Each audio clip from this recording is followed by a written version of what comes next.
ನಿಮಗಿನ್ನು 30 ಆದರೂ ಕೂಡ ಮದುವೆ ಆಗಿಲ್ಲ, ವಯಸ್ಸು ಮೀರಿ ಹೋಗ್ತಾ ಇದೆ, ನೀವು ಎಷ್ಟೇ ಪ್ರಯತ್ನ ಪಟ್ಟರೂ ಕೂಡ ಮದುವೆ ಆಗ್ತಾ ಇಲ್ಲಪ್ಪ ಅಂತಂದರೆ ನೀವು ತಿಳಿದೋ ಅಥವಾ ತಿಳಿಯದೇನೋ ಯಾವುದಾದ್ರೂ ತಪ್ಪುಗಳನ್ನು ಮಾಡ್ತಾ ಇದ್ದೀರಿ ಅಂತಂದಂಗೆ. ಯಾವಾಗ ನೀವು ಈ ತಪ್ಪುಗಳನ್ನು ಮಾಡೋದನ್ನು ನಿಲ್ಲಿಸ್ತಿರಲ್ಲ ಆವಾಗಲೇ ನಿಮ್ಮ ಮದುವೆ ಆಗತ್ತೆ, ಆವಾಗಲೇ ನಿಮ್ಮ ಕಂಕಣ ಬಲ ಕೂಡಿ ಬರುತ್ತೆ. ಎಲ್ಲಿ ತನಕ ನೀವು ಇದೇ ಮೂರ್ಖ ತಪ್ಪುಗಳನ್ನು ಮಾಡ್ತಾ ಹೋಗ್ತಿರಲ್ಲ ಅಲ್ಲಿ ತನಕ ನಿಮಗೆ ಮದುವೆ ಆಗಲ್ಲ, ಸತ್ರು ಮದುವೆ ಆಗಲ್ಲ, ಮುದುಕಿ ಆದರೂ ಕೂಡ ನಿಮ್ಮ ಮದುವೆ ಆಗಲ್ಲ. ಅದಕ್ಕಾಗಿ ನೀವು ಫಸ್ಟ್ ಆಫ್ ಆಲ್ ನೀವು ಮಾಡ್ತಾ ಇರುವ ತಪ್ಪುಗಳನ್ನು ಅರ್ಥ ಮಾಡ್ಕೊಳ್ಳಿ, ಅಂದಾಗಲೇ ನಿಮ್ಮ ಮದುವೆ ಆಗತ್ತೆ. ಬಹಳಷ್ಟು ಜನ ನನಗೆ ಕೇಳ್ತಾ ಇರ್ತಾರೆ, ನಮ್ಮ ಹುಡುಗನ ಮದುವೆ ಆಗ್ಬಾರ್ದು, ನಮ್ಮ ಹುಡುಗಿದ ಮದುವೆ ಆಗ್ಬಾರ್ದು, ಏನಾದರೂ ಟಿಪ್ ಹೇಳಿ ಅಂತೇಳಿ. ನಾನೇನು ಹೇಳೋಕ್ಕಾಗತ್ತೆ? ನನಗೆ ಈ ಮ್ಯಾರೇಜ್ ಮಾರ್ಕೆಟ್ನ ಬಗ್ಗೆ ಫಸ್ಟ್ ಆಫ್ ಆಲ್ ಕಲ್ಪನೆ ಇರಲಿಲ್ಲ. ನನ್ನ ಫ್ರೆಂಡ್ ಒಬ್ಬ ಇದ್ದಾನೆ, ಅವನೊಂದು ಮ್ಯಾಟ್ರಿಮೋನಿ ಸೈಟನ್ನು ಶುರು ಮಾಡಿದ್ದಾನೆ, ಅಂತಂದರೆ ಒಂದು ಸ್ಟಾರ್ಟಪ್ಪನ್ನು ಶುರು ಮಾಡಿದ್ದಾನೆ. ಇವನು ಕೂಡ ಮದುವೆ ಆಗಿಲ್ಲ, ಇವನು ಬೇರೆಯವರಿಗೆ ಗಂಡು ಹೆಣ್ಣು ಹುಡುಕೊಡ್ತಾ ಇದ್ದಾನೆ. ಆನ್ಲೈನ್ನಲ್ಲಿ ಒಂದು ವೆಬ್ಸೈಟು ಆ್ಯಪ್ ಮಾಡ್ಕೊಂಡ್ಬಿಟ್ಟು ಅದನ್ನೇ ಸ್ಟಾರ್ಟಪ್ ಮಾಡ್ಕೊಂಡ್ಬಿಟ್ಟು ಶುರು ಮಾಡಿದ್ದಾನೆ. ಸೊ ಅದರಲ್ಲಿ ನನಗೂ ಕೂಡ 10% ಶೇರನ್ನು ಕೊಟ್ಟಿದ್ದಾನೆ. ಮತ್ತು ನಾನು ಕೂಡ ಅದನ್ನು ಗ್ರೋ ಮಾಡಬೇಕು, ಮಾರ್ಕೆಟಿಂಗ್ ಮಾಡಬೇಕಲ್ಲ. ಅದಕ್ಕಾಗಿ ನಾನು ಮದುವೆ ಆಗುವಾಗ ಎಂಥ ಹುಡುಗನನ್ನು ಹುಡುಕ್ತಾರೆ, ಎಂಥ ಹುಡುಗಿಯನ್ನು ಹುಡುಕ್ತಾರೆ, ಸೈಕಾಲಜಿ ಹೆಂಗೆ ವರ್ಕ್ ಆಗುತ್ತೆ, ಮ್ಯಾರೇಜ್ ಮಾರ್ಕೆಟಲ್ಲಿ ಏನೇನೆಲ್ಲ ಸ್ಕ್ಯಾಮ್ಗಳಾಗ್ತಾ ಇವೆ, ಇದನ್ನೆಲ್ಲವನ್ನು ಕೂಡ ಸ್ಟಡಿ ಮಾಡಿರುವೆ.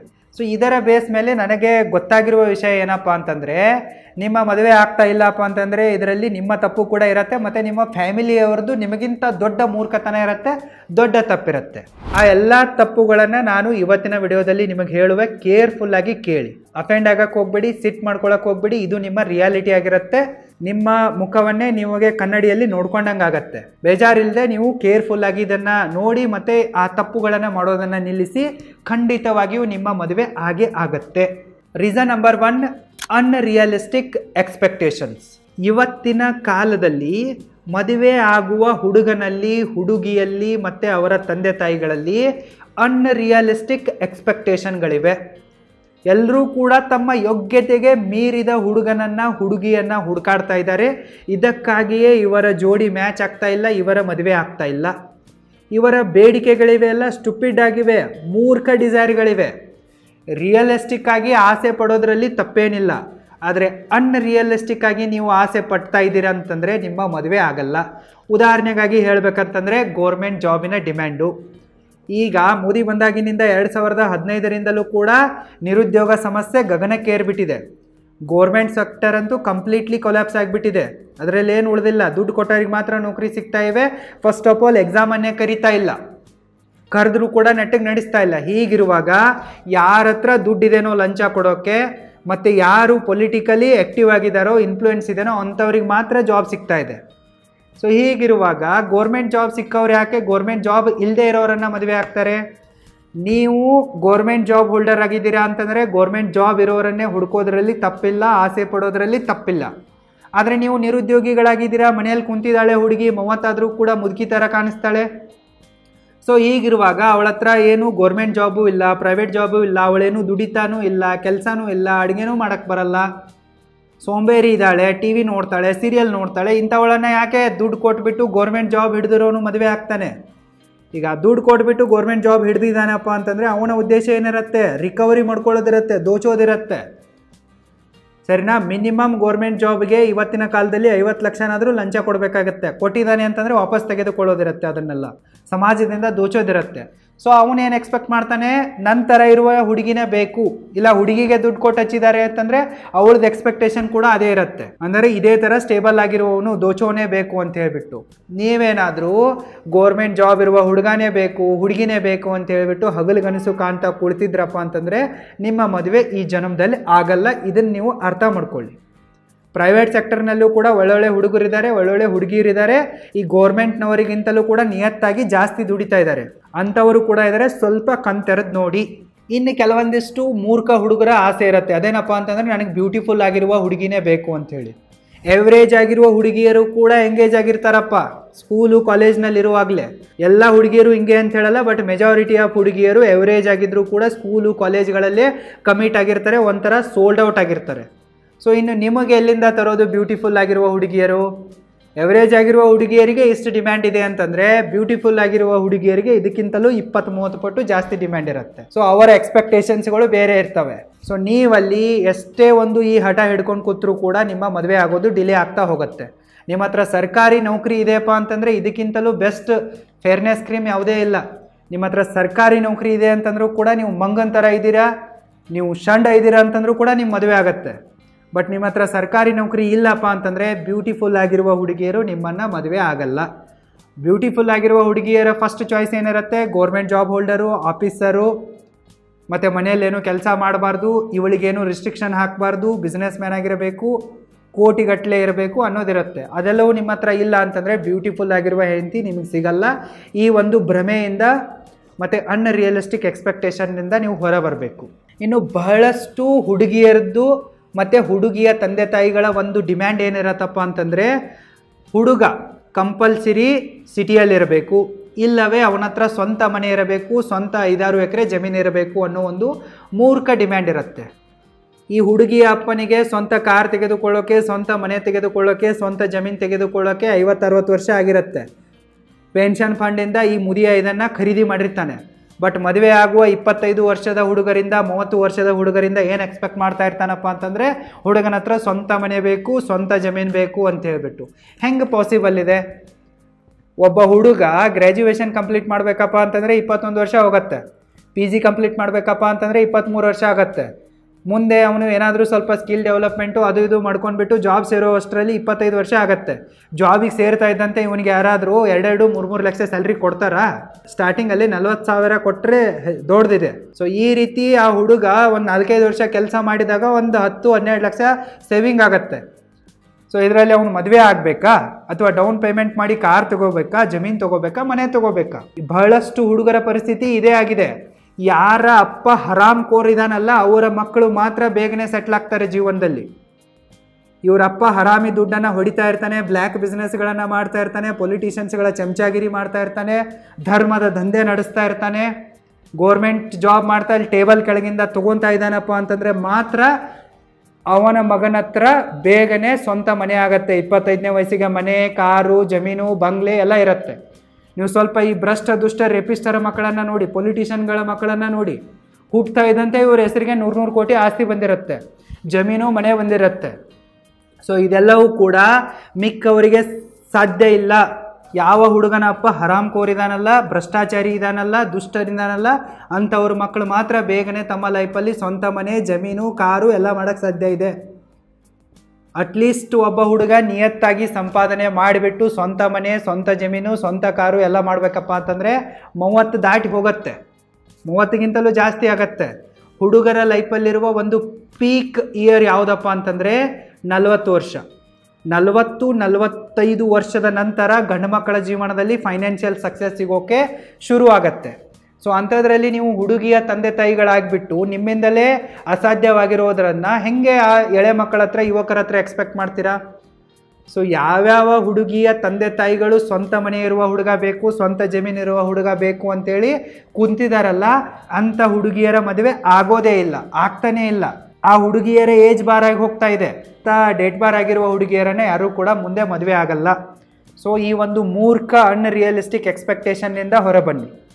ನಿಮ್ಮ ಹುಡುಗಿ ಕೂಡ ಆ ಹುಡುಗನ ಜೊತೆಗೆ ಸೇರಿ ಕೆಲಸ ಮಾಡಿದ್ಲಪ್ಪ ಅಂತಂದರೆ, ಕೆಲಸ ಮಾಡೋಕ್ಕೆ ಇಷ್ಟ ಇಲ್ಲಪ್ಪ ಅಂತಂದರೆ ಅವನಿಗೆ ಸ್ವಲ್ಪ ಎಮೋಷ್ನಲ್ ಸಪೋರ್ಟ್ ಕೊಟ್ಲಪ್ಪ ಅಂತಂದರೆ, ಸರಿಯಾಗಿ ಮನೆಯನ್ನು ನೋಡ್ಕೊಂಡ್ಲಪ್ಪ ಅಂತಂದರೆ ಆ ಹುಡುಗ ಬೇಗನೆ ಸೆಟ್ಲ್ ಆಗೇ ಆಗ್ತಾನೆ, ಸ್ವಂತ ಮನೆ ಮಾಡೇ ಮಾಡ್ತಾನೆ, ಮುಂದೆ ಜಮೀನು ತೊಗೊತಾನೆ, ಕಾರ್ ತೊಗೊತಾನೆ.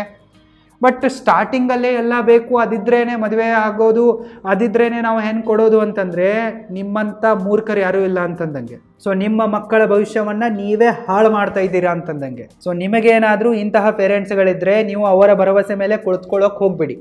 ನಿಮಗೆ ಯಾರು ಇಷ್ಟನೋ, ಎಂಥವ್ರು ಇಷ್ಟನೋ ಅಂಥವ್ರ ಜೊತೆಗೆ ಮದುವೆ ಆಗಿಬಿಡಿ, ಕೋರ್ಟ್ ಮ್ಯಾರೇಜ್ ಆಗಿಬಿಡಿ, ಜಾಸ್ತಿ ದುಡ್ಡನ್ನು ಖರ್ಚು ಮಾಡೋಕ್ಕೂ ಕೂಡ ಹೋಗ್ಬಿಡಿ.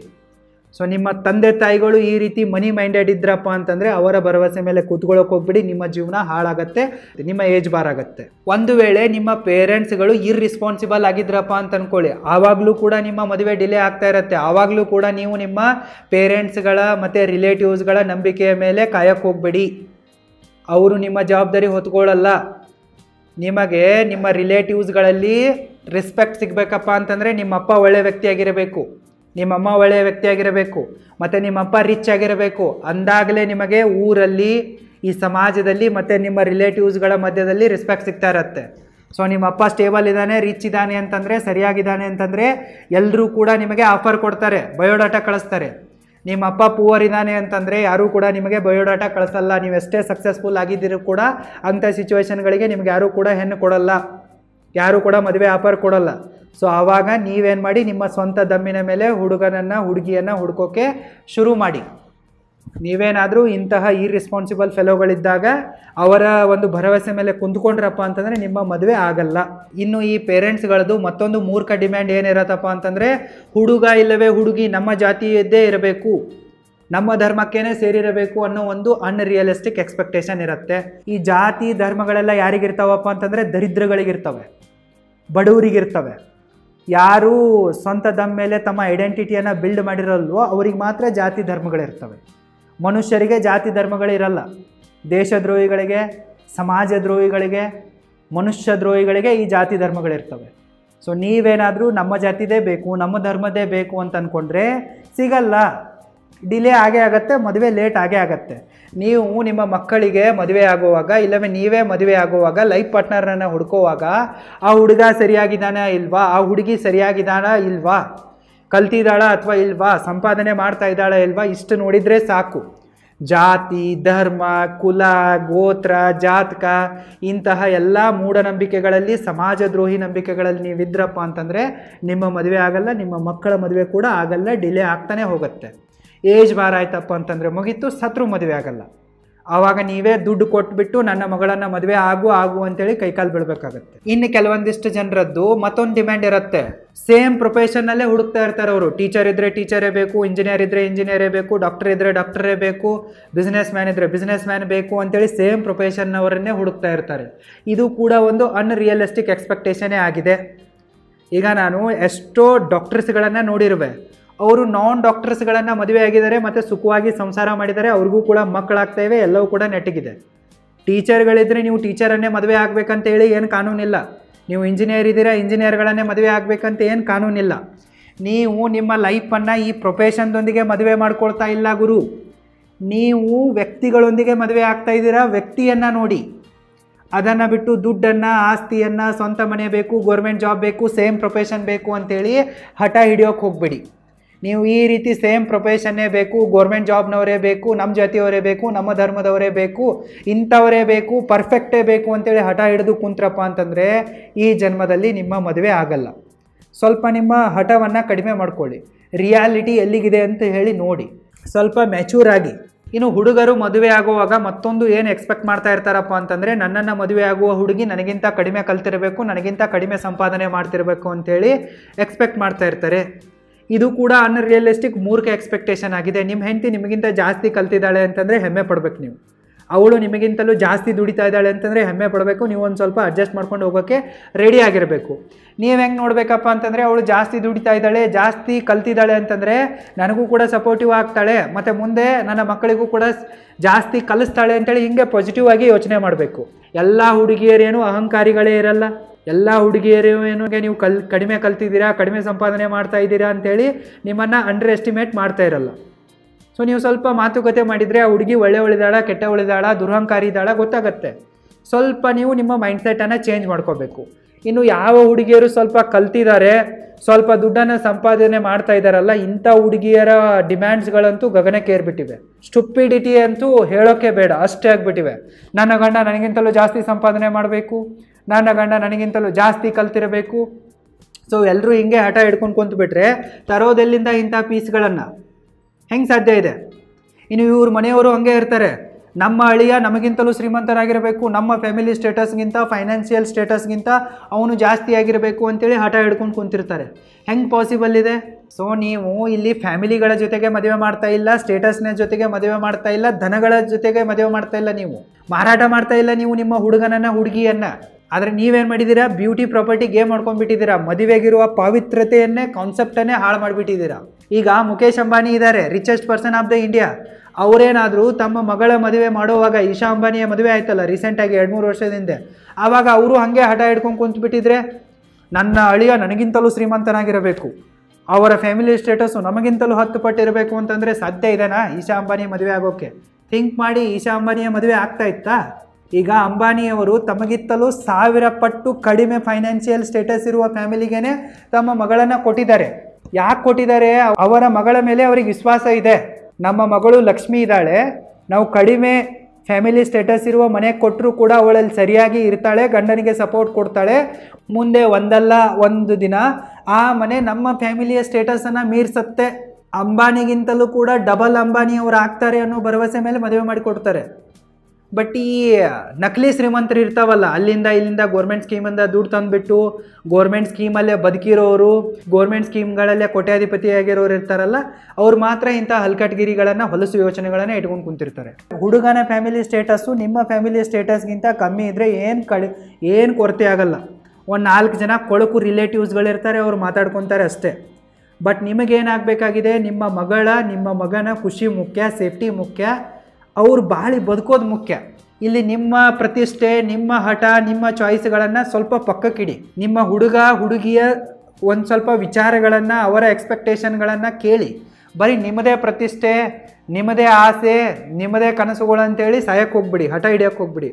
ಹಠ ಹಿಡಿದ್ರೆ ಹಿಂಗೆ ಆಗತ್ತೆ ಕೊನೆಗೆ. ಈ ರೀತಿಯಾಗಿರುವ ಅನ್ರಿಯಲಿಸ್ಟಿಕ್ ಎಕ್ಸ್ಪೆಕ್ಟೇಷನ್ಸ್ಗಳು ಇವತ್ತಿನ ಹುಡುಗಿಯರಲ್ಲಿವೆ, ಮತ್ತು ಅವರ ಮೂರ್ಖ ತಂದೆ ತಾಯಿಗಳಲ್ಲೂ ಕೂಡ ಇವೆ. ಅದಕ್ಕಾಗಿಯೇ ಬಹಳಷ್ಟು ಜನರಿಗೆ ವಯಸ್ಸು ಮೀರಿ ಹೋಗ್ತಾ ಇದ್ರೂ ಕೂಡ ಮದುವೆ ಆಗ್ತಾ ಇಲ್ಲ, ಆಗೋದು ಇಲ್ಲ. ಎಲ್ಲಿ ತನಕ ನೀವು ಈ ಮೂರ್ಖ ಅನ್ರಿಯಲಿಸ್ಟಿಕ್ ಎಕ್ಸ್ಪೆಕ್ಟೇಷನ್ಸ್ಗಳನ್ನು ಬಿಟ್ಟು ನಿಮ್ಮ ಹೊಲಸು ಮೈಂಡ್ಸೆಟ್ಟನ್ನು ಕ್ಲೀನ್ ಮಾಡ್ಕೊಂಡ್ಬಿಟ್ಟು ಈ ಮೈಂಡ್ಸೆಟ್ಟನ್ನು ಸರಿ ಮಾಡ್ಕೊಳ್ಳಲ್ವೋ, ಅಲ್ಲಿ ತನಕ ನಿಮ್ಮ ಮದುವೆ ಆಗಲ್ಲ, ನಿಮ್ಮ ಮಕ್ಕಳ ಮದುವೆ ಕೂಡ ಆಗಲ್ಲ. ಇದನ್ನು ಫಸ್ಟ್ ಆಫ್ ಆಲ್ ಅರ್ಥ ಮಾಡ್ಕೊಳ್ಳಿ. ಇನ್ನು ಯಾರು ನೀವು ಸಂಧಿಯಲ್ಲಿ ಬದುಕ್ತಾ ಇದ್ದೀರೋ ಅಂತಂದರೆ, ಜನರ ಮಧ್ಯದಲ್ಲಿ ಬದುಕ್ತಾ ಇಲ್ವೋ ಅಂಥವರ ಮದುವೆ ಕೂಡ ಆಗಲ್ಲ. ನೀವು ಜನರ ಮಧ್ಯದಲ್ಲಿ ಬದುಕೋಕೆ ಶುರು ಮಾಡಿ. ಜಾತಿ, ಧರ್ಮ, ಭಾಷೆ, ಮೇಲು ಕೀಳು ಅನ್ನೋ ಭೇದ ಭಾವ ಮಾಡದೆ ಈ ಸಮಾಜದಲ್ಲಿ ಮನುಷ್ಯರಂತೆ ಬದುಕೋಕೆ ಶುರು ಮಾಡಿ. ಬರೀ ನಿಮ್ಮ ರಿಲೇಟಿವ್ಸ್ಗಳ ಜೊತೆಗೆ ಅಷ್ಟೇ ಇರ್ತೀನಿ, ನಿಮ್ಮ ಜಾತಿಯವ್ರ ಜೊತೆಗೆ ಅಷ್ಟೇ ಇರ್ತೀನಿ, ನಿಮ್ಮ ಧರ್ಮ ಅಷ್ಟೇ ಇರ್ತೀನಿ ಅಂತಂದರೆ ನೀವು ಸಂಧಿಯಲ್ಲಿ ಬದುಕಿದಂಗೆ ಹಂದಿಗಳಂತೆ. ಬಹಳಷ್ಟು ಜನ ಏನು ಮಾಡ್ತಾರಪ್ಪ ಅಂತಂದರೆ, ತಮ್ಮ ರಿಲೇಟಿವ್ಸ್ಗಳು ಸತ್ರು ಕೂಡ ಹೋಗಲ್ಲ. ಅವ್ರು ಬಡವರಿದ್ದಾರೆ, ನಮಗಿಂತಲೂ ಕಡಿಮೆ ಇದ್ದಾರೆ ಅಂತಂದರೆ ಅವ್ರ ಮನೆಗೆ ಹೋಗಲ್ಲ. ಅವರಲ್ಲಿ ಏನಾದರೂ ಒಳ್ಳೇದು ಕೆಟ್ಟದಾದರೆ ಹೋಗಲ್ಲ, ಅವ್ರು ಇನ್ವೈಟ್ ಮಾಡಿದರೂ ಹೋಗಲ್ಲ, ಮತ್ತು ತಮ್ಮಲ್ಲಿ ಏನಾದರೂ ಒಳ್ಳೆಯದಾದಾಗ ಅವರನ್ನು ಇನ್ವೈಟೇ ಮಾಡೋದಿಲ್ಲ. ಈ ರೀತಿ ಸಂಧಿಗಳಲ್ಲಿ ಹಂದಿಗಳ ಥರ ಬದುಕ್ತಾ ಇರ್ತಾರೆ, ತುಂಬಾ ಕನ್ಸರ್ವೇಟಿವ್ ಆಗಿ ಬದುಕ್ತಾ ಇರ್ತಾರೆ. ಸೊ ನೀವು ಕೂಡ ಈ ರೀತಿ ಬದುಕ್ತಾ ಇದ್ರಪ್ಪ ಅಂತಂದರೆ ನಿಮಗೂ ಕೂಡ ಯಾರೂ ಹೆಣ್ಣು ಕೊಡಲ್ಲ, ಗಂಡು ಕೂಡ ಕೊಡಲ್ಲ, ನಿಮ್ಮ ಮದುವೆ ಆಗಲ್ಲ, ನಿಮ್ಮ ಮಕ್ಕಳ ಮದುವೆ ಕೂಡ ಆಗಲ್ಲ.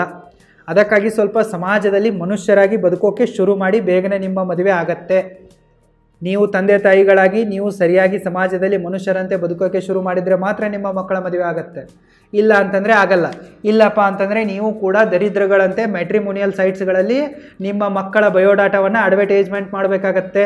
ಯಾರು ಬರಿಗಟ್ಟಿರ್ತಾರೋ, ಯಾರು ಗತಿಗಟ್ಟಿರ್ತಾರೋ, ಯಾರು ದರಿದ್ರಿರ್ತಾರೋ ಅಂಥವರು ಮಾತ್ರ ಮ್ಯಾಟ್ರಿಮೋನಿಯಲ್ ಸೈಟ್ಸ್ಗಳಲ್ಲಿ ಬಂದುಬಿಟ್ಟು ತಮ್ಮ ಬಯೋಡಾಟಾವನ್ನು ಅಡ್ವರ್ಟೈಸ್ಮೆಂಟ್ ಮಾಡೋಕ್ಕೆ ಶುರು ಮಾಡ್ತಾರೆ. ಇಂಥಲ್ಲಿ ಗಂಡು ಹೆಣ್ಣುಗಳನ್ನು ಹುಡುಕ್ತಾರೆ.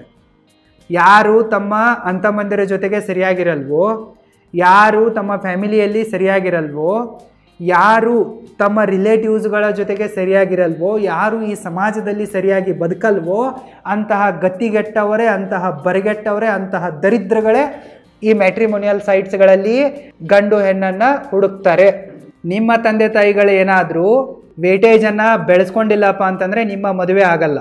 ಅದಕ್ಕಾಗಿ ಅವರ ಭರವಸೆ ಮೇಲೆ ಕೂಡಕ್ಕೆ ಹೋಗ್ಬಿಡಿ.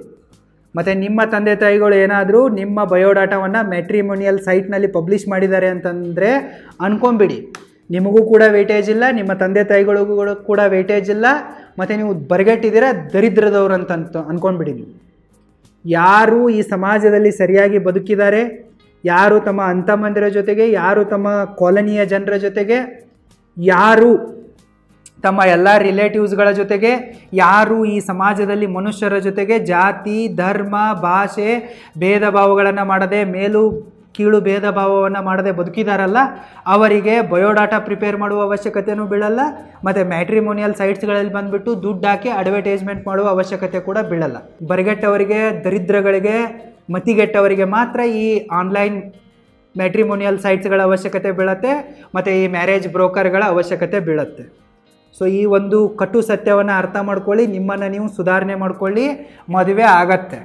ಸೊ ಇದನ್ನು ನೀವು ಅರ್ಥ ಮಾಡ್ಕೊಳ್ಳಿಲ್ಲಪ್ಪ ಅಂತಂದರೆ, ನಿಮ್ಮ ತಪ್ಪುಗಳನ್ನು ತಿದ್ಕೊಳ್ಳಿಲ್ಲಪ್ಪ ಅಂತಂದರೆ, ನಿಮ್ಮ ಅನ್ರಿಯಲಿಸ್ಟಿಕ್ ಎಕ್ಸ್ಪೆಕ್ಟೇಷನ್ಸ್ಗಳನ್ನ ಬಿಡಲಿಲ್ಲಪ್ಪ ಅಂತಂದರೆ, ನಿಮ್ಮ ಮೂರ್ಖ ಹಠಗಳನ್ನು ಬಿಡಲಿಲ್ಲಪ್ಪ ಅಂತಂದರೆ ನಿಮ್ಮ ಮದುವೆ ಮತ್ತಷ್ಟು ಡಿಲೇ ಆಗ್ತಾ ಹೋಗುತ್ತೆ. ಒಂದು ಸರ್ತಿ ಏಜ್ ಬಾರ್ ಆಯ್ತಪ್ಪ ಅಂತಂದರೆ ಮುಂದೆ ನಿಮ್ಮ ಮದುವೆ ಆಗೋದೇ ಇಲ್ಲ. ಹಾಗೆ ಸಾಯ್ಬೇಕಾಗತ್ತೆ, ವನವಾಸ ಅನುಭವಿಸ್ಬೇಕಾಗತ್ತೆ. ನೋಡಿ, ಅರ್ಥ ಮಾಡ್ಕೊಳ್ಳಿ. ವೆಲ್ ವಿಷರ್ ಆಗಿ ಒಂದು ಕಟ್ಟು ಸತ್ಯವನ್ನು ಹೇಳ್ತಾ ಇರಬೇಕು. ನನಗೊತ್ತು ಇದು ಬಹಳಷ್ಟು ಜನ ಹುಡುಗ ಹುಡುಗಿಯರಿಗೆ ಪೇರೆಂಟ್ಸ್ಗಳಿಗೆ ಇಷ್ಟನೂ ಆಗಲ್ಲ, ಅರ್ಥನೂ ಆಗಲ್ಲ ಅಂತ ಹೇಳ್ಬಿಟ್ಟು. ಬಟ್ ನನ್ನ ಯಾರು ಜೆನ್ಯೂನ್ ಆಡಿಯನ್ಸ್ ಇದ್ದಾರೋ, ಟ್ರೂ ಫಾಲೋವರ್ಸ್ ಇದ್ದಾರೋ ಅವ್ರಿಗೆ ಹೇಳ್ತಾ ಇದ್ದೀನಿ. ಅಂದರೆ ಒಂದು 20,000 ಜನ ಒಂದು ಡೆಡಿಕೇಟೆಡ್ ಆಗಿರುವ ಒಳ್ಳೆ ಆಡಿಯನ್ಸ್ ಇದ್ದಾರೆ ನನಗೆ. ಅವರ ಹಿತಾಸಕ್ತಿ ಅಷ್ಟೇ ಬೇಕಾಗಿದೆ, ನಿಮ್ಮ ಹಿತಾಸಕ್ತಿ ನನಗೆ ಬೇಕಾಗಿಲ್ಲ. ನನಗೆ ಒಳ್ಳೆ ಫಾಲೋವರ್ಸ್ಗಳಿದ್ದಾರೆ, ಅವರು ಒಳ್ಳೆಯವರಿದ್ದಾರೆ, ಅವ್ರಿಗೆ ಮಾತ್ರ ನಾನು ಒಳ್ಳೆಯದನ್ನು ಹೇಳುವೆ. ಅದಕ್ಕೆ ಕೆಟ್ಟ ವಿಚಾರ ಇದ್ದರೂ ಕೂಡ ಅವರಿಗೆ ಹೇಳುವೆ ನಾನು. ಏಕಂತಂದರೆ ಬೇವಿರತ್ತಲ್ಲ ಅದೇ ಆರೋಗ್ಯಕ್ಕೆ ಸಿಹಿಯಾಗಿರುತ್ತೆ. ಯಾರು ನಿಮಗೆ ಬೈದು ಬುದ್ಧಿವಾದಗಳನ್ನು ಹೇಳ್ತಾ ಇರ್ತಾರಲ್ಲ ಅವರೇ ನಿಜವಾಗಿಯೂ ನಿಮ್ಮ ಹಿತವನ್ನು ಬಯಸ್ತಾ ಇರ್ತಾರೆ. ಸಕ್ಕರೆ ಥರ ಮಾತನಾಡೋರು, ಬೆಣ್ಣೆ ಥರ ಮಾತನಾಡೋರು ನಿಮಗೆ ಕ್ಯಾನ್ಸರು, ಏಡ್ಸು, ಶುಗರನ್ನು ಅಂಟಿಸೋಗ್ತಾರೆ ಅಷ್ಟೇ. ಅದಕ್ಕಾಗಿ ಬೈದು ಹೇಳೋನು ಯಾವತ್ತಿದ್ರೂ ಕೂಡ ಒಳ್ಳೆಯದನ್ನೇ ಹೇಳ್ತಾ ಇರ್ತಾನೆ. ನಾನು ನಿಮಗೆ ಬೈದೇ ಹೇಳ್ತಾ ಇದ್ದೀನಿ ಅಂತ ಅಂದ್ಕೊಳ್ಳಿ, ಸುಧಾರಿಸಿ. ನಿಮ್ಮ ಪ್ರತಿಷ್ಠೆಗಳನ್ನು ಬಿಡಿ, ಹಠಗಳನ್ನು ಬಿಡಿ, ಅಂದಾಗಲೇ ನಿಮ್ಮ ಮದುವೆ ಆಗತ್ತೆ. ನೋಡಿ, ನಿಮ್ಮ ಲೈಫು ನಿಮ್ಮಿಷ್ಟ, ಯೋಚನೆ ಮಾಡಿ. All the very best. Thank you so much.